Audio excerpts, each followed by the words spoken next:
Hello everyone.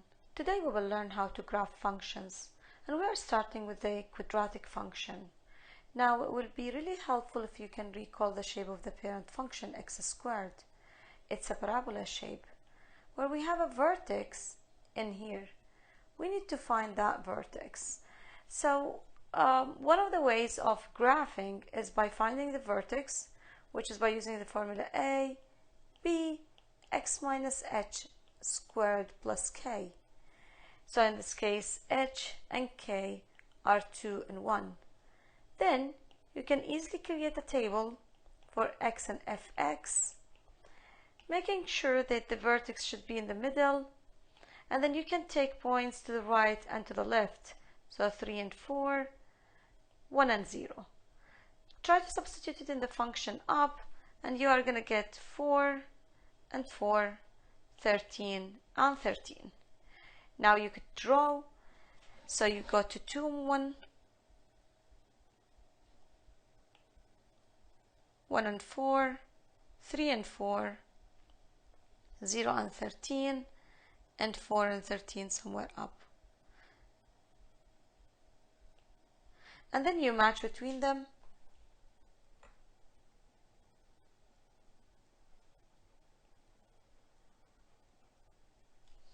And then you can find the domain and range.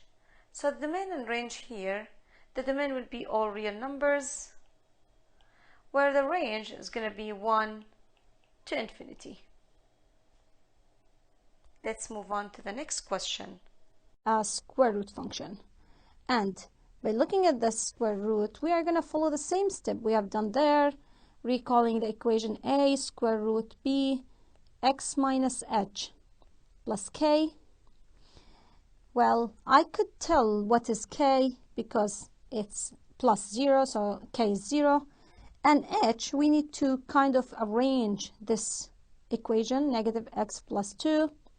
Take negative as a common factor, that's going to be b, x minus 2. So this is going to be your h, and this is going to be your k. Okay, just going back and recalling the shape of the apparent function, a square root of x. And this is going to be your h and k point here. Creating a table, and then keeping the h and k up, which is going to be 2 and 0. And then try to think whether we are going to take points to the right or to the left of 2. Well, there are so many ways of knowing that. One of them is kind of taking points to the right, see if it's going to work. So if I take 3, I'm going to end up 4 square root 2 minus 3, which is equal 4 square root of negative 1. That's an error. So what we are going to do, we will know that we need to go to the left side, which is I'm going to take 1, substitute, you will get 4. Now if you take then 0, and you substitute it, you are going to get 4 square root of 2. That's a decimal. If it is possible to avoid decimals, go ahead and avoid them. So I'm going to take negative 2, and that's going to be 8. And then 3 points should be enough. 2, 0, 1, 4, and negative 2 and 8. And then you can match between them. Here we go. Then you can tell the domain and range. So the domain will be negative infinity to 2, as you can see. The range is going to be all the way up, so 0 to infinity. Okay, let's move on. Now, what about the function, absolute value function? If I recall the absolute value function, it's going to be a V shape.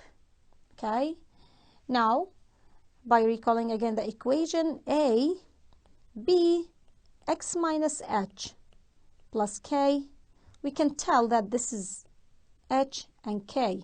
So h will be negative 1 based on the equation and negative 2. Now you can go back and draw a table. Now of course, if we look here, this is going to be your h and k, so it's going to be in the middle. So -1 and -2. Take 2 points to the right, 2 points to the left. You could take -2 and -3, 0 and 1. Substitute it up in the equation, and you are going to get 4, 1, 1, 4. And then you can graph. So -1 and -2, -2 and 1, -3 and 4,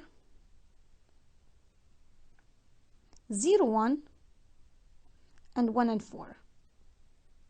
And then you match between them straight lines, okay? It's very important. You need to use a ruler. Now, I'm sorry that my line is not really straight, but it has to be a straight line, okay? Let me just redo it, okay? I didn't like it. So, one more time. Bit better. Okay? And then you can tell the domain and range. So, in this case, it's going to be, the domain is all real numbers. You know that. Okay? And the range is from -2 and up. So it's going to be from -2 to infinity. Okay, guys? Let's move on to the next. A cube function. Well, for a cube function, we are going to follow the same steps, and we will recall the shape of the parent function, x cube. Okay? That's an x cube function.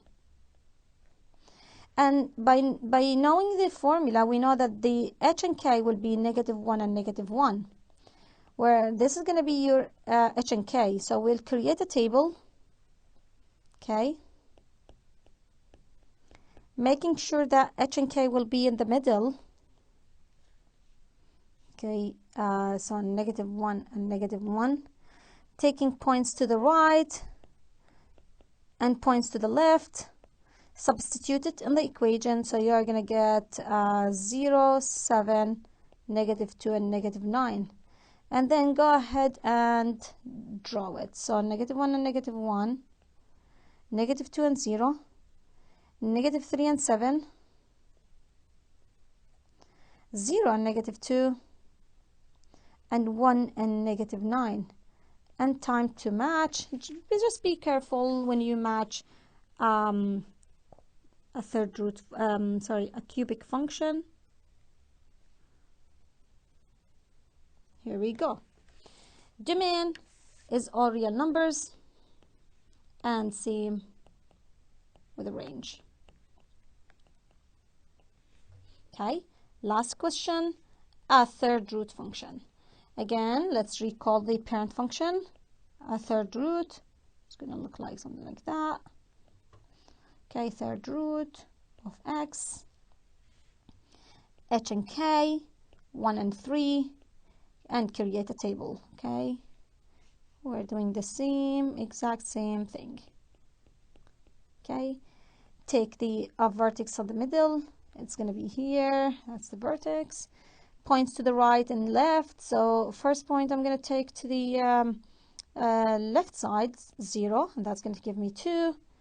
And I'm going to take 2, and that's going to give me 4. And then if you try to take -1, you are going to get decimal. So the first point that you can take that will give you an integer is going to be -7. And then this side, 9. And then I'm going to match 1 and 3. Okay. 0, 2.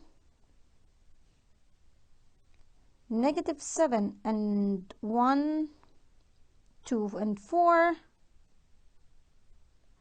And 9 and 5.